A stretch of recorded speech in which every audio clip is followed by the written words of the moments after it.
guys, kita di sini bersama dengan Mas Yuda akan berbicara tentang seputar Lamongan. Mas Yuda, saya ingin bertanya, menurut Anda bagaimana tentang kuliner di Lamongan? Oke ya, perkenalkan nama saya Julian Indonesia Putra, biasa dipanggil Mas Yuda.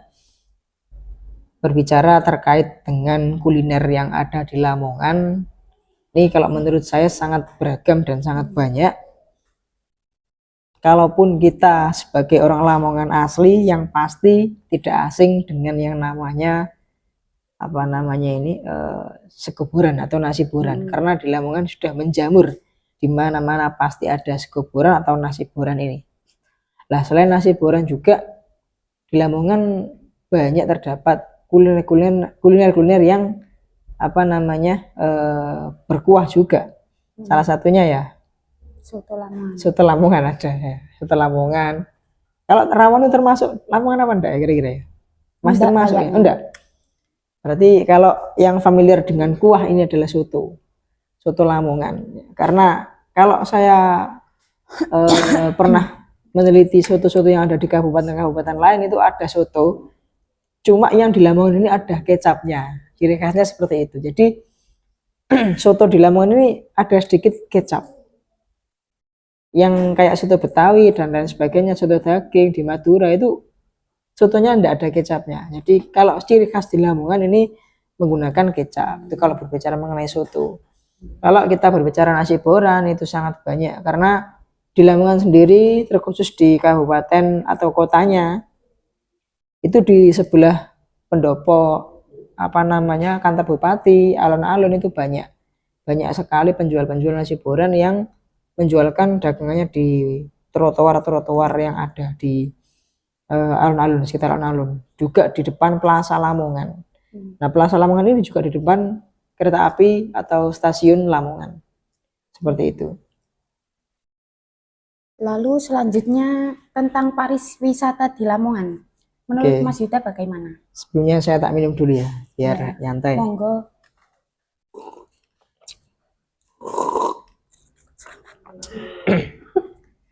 Ya, oke, kita santai saja. Terkait dengan pariwisata di Lamongan, saya rasa untuk pariwisata di Lamongan ini cukup luas juga dan banyak pilihannya. Tinggal kita mau milih yang mana. Di Lamongan lengkap menurut saya. Jadi ada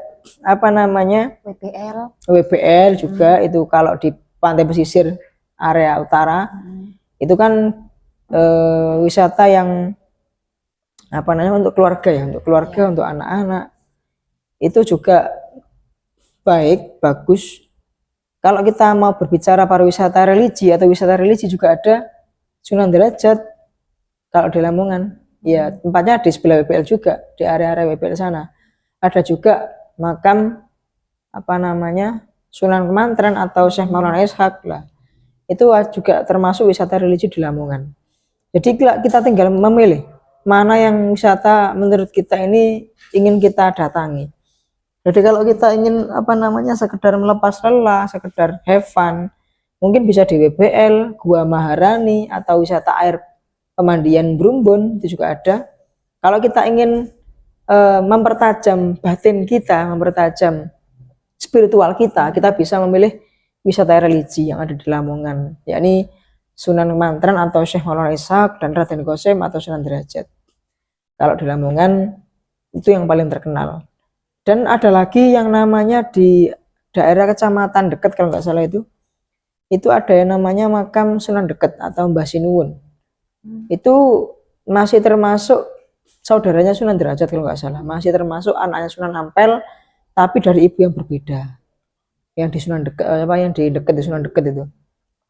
Dan juga kalau kita berkunjung ke Masjid ikonnya Lamongan atau Masjid Agung Kota Lamongan, itu juga masih jadi wisata religi dan sering dikunjungi oleh murid-murid atau siswa-siswa yang sekolahnya notabene di area alun-alun, seperti MTS Putra Putri Lamongan, seperti MI Murni Sunan Derajat, itu banyak sekali yang berziarah di Masjid Agung Lamongan, itu berziarah ke Mbah Yai Mastur Asnawi.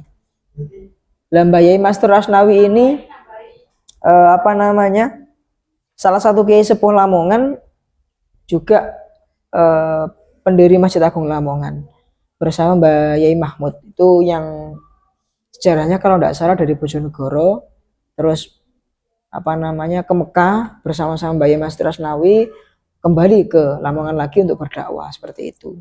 Oke, terima kasih infonya Mas Yuda. Terus selanjutnya saya akan bertanya seputar pendidikan. Lah menurut Mas Yuda ini pendidikan di Lamongan ini bagaimana? Terkait pendidikan ya. Jadi saya rasa di seluruh Indonesia ya, terkhusus di Lamongan ini juga sudah lumayan baik dalam segi pendidikan, dan mungkin kurikulumnya sudah mengikuti kurikulum yang terbaru. Namun beberapa waktu kemarin kan kita cukup dikagetkan dengan berita-berita yang kurang menyenangkan di kalangan pendidikan, seperti halnya terjadinya kekerasan kepada murid atau siswa. Nah, kalau kita menanggapi sebagai calon pendidik atau calon guru, ini kita melihat situasional kondisionalnya, karena ya saya tidak menutup kemungkinan murid-murid sekarang ini kalau dibilang tanda kutip bandelnya bandel ya bandel. Jadi kita juga harus bisa menyikapi agar tidak terjadi kekerasan atau terjadi apa namanya tindak yang kurang menyenangkan di dalam kelas atau di luar kelas. Kita sebagai guru, calon guru juga harus bisa mengatur suasana dalam kelas, ya. Karena kalau kabar kemarin saya teliti itu mungkin karena kurangnya komunikasi antara siswa dengan guru.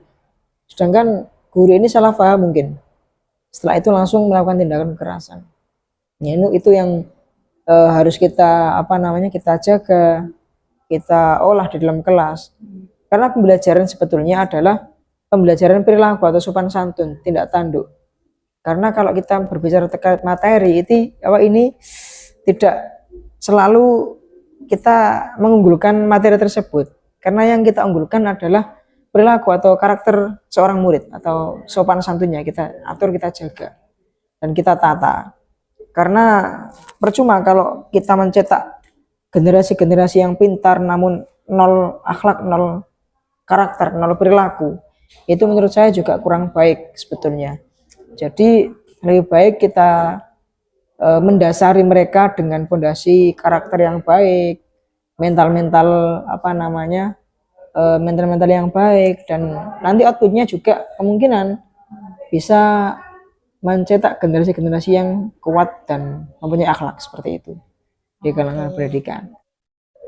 Oke Mas Yuda, selanjutnya kan saya baru-baru ini kan melihat di sosial media ya, itu banyak jalan-jalan di wilayah Lamongan itu kayak kurang layak gitu loh, apalagi di daerah pelosoknya banyak jalanan berlubang yang nggak tahu pemerintah itu menotis atau enggak gitu loh, sampai dibiarkan sehingga banyak juga memakan korban.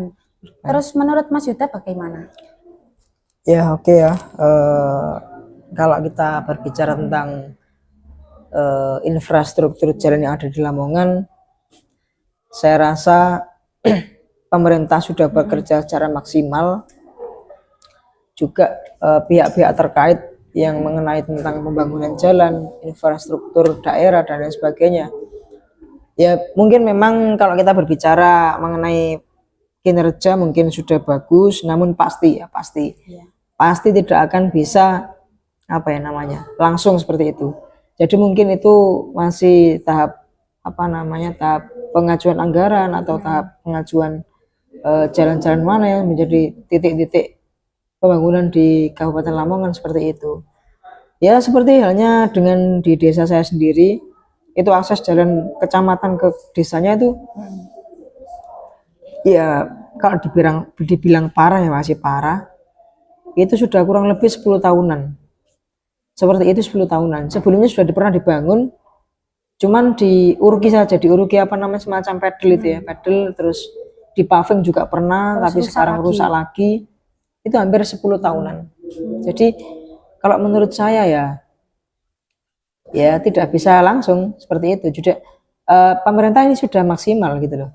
Pemerintah ini sudah maksimal melaksanakan program-programnya, ya mungkin masih terkendala dengan program-program lain yang lebih penting seperti itu. Karena kemarin juga kita mengingat 2020 ada namanya COVID ya, gejala COVID. Setelah itu ada namanya bentuk-bentuk program-program ke pendidikan seperti itu. Jadi tidak fokus ke pemerataan infrastruktur. Mungkin ke depan mungkin akan lebih bisa ditata lagi seperti itu. Nah, jadi mungkin kita kalau berbicara tentang Lamongan, mulai dari tadi ya, pertama tadi mengenai kulinernya, setelah itu pariwisatanya, pendidikannya, infrastrukturnya. Kalau menurut saya ini sudah sudah cukup baik menurut saya, karena saya juga sebagai warga Lamongan asli yang kelahiran saya di Lamongan, ya saya sangat mendukung adanya pariwisata, program-program pendidikan, setelah itu infrastruktur yang sudah dibangun, dijalankan selama ini.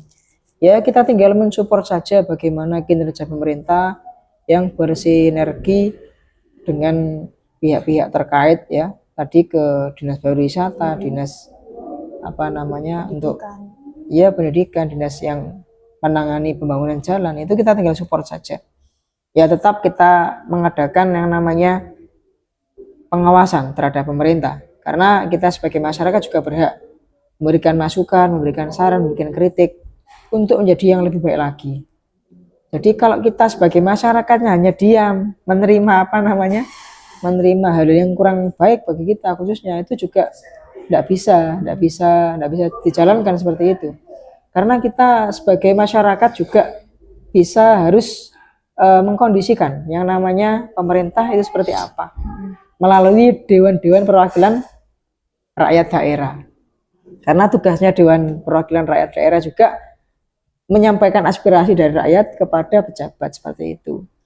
Jadi kalau kita berbicara Lamongan, sekali lagi saya tekankan, di Lamongan ini cukup banyak destinasi-destinasi wisata, juga hiburan, juga untuk pendidikan, itu sangat banyak sekali dan sangat komplit sekarang. Karena dengan adanya program-program yang baik dari pemerintah, ya termasuk untuk perkuliahan ada yang namanya KIP kuliah, bentuk-bentuk beasiswa yang bisa mengcover para pelajar atau siswa yang mau lulus ke jenjang perkuliahan.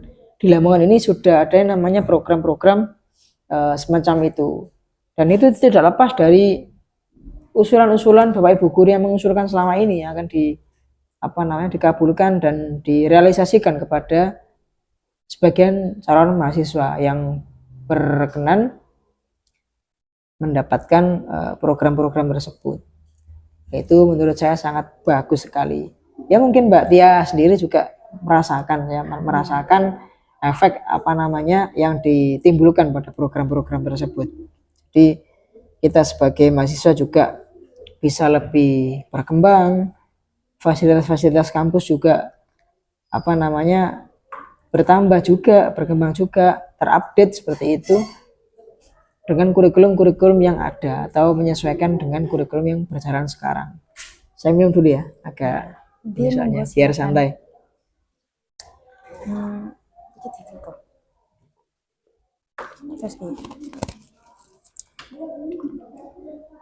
Tadi ya, jadi mungkin pendapat saya mengenai tentang 5 pertanyaan atau sekitar berapa tadi yang Anda lontarkan ke saya terkait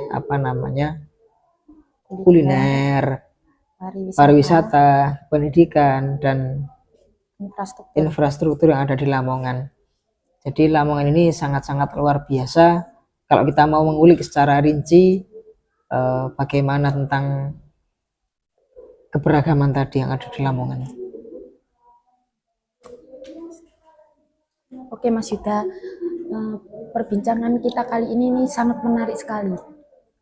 Terima kasih atas waktunya, sudah meluangkan waktu untuk berbincang-bincang bersama. Siap-siap, sama-sama. Saya Fatiana Ramadita. Dan saya Juliani Saputra. Pamit undur diri. Assalamualaikum warahmatullahi wabarakatuh.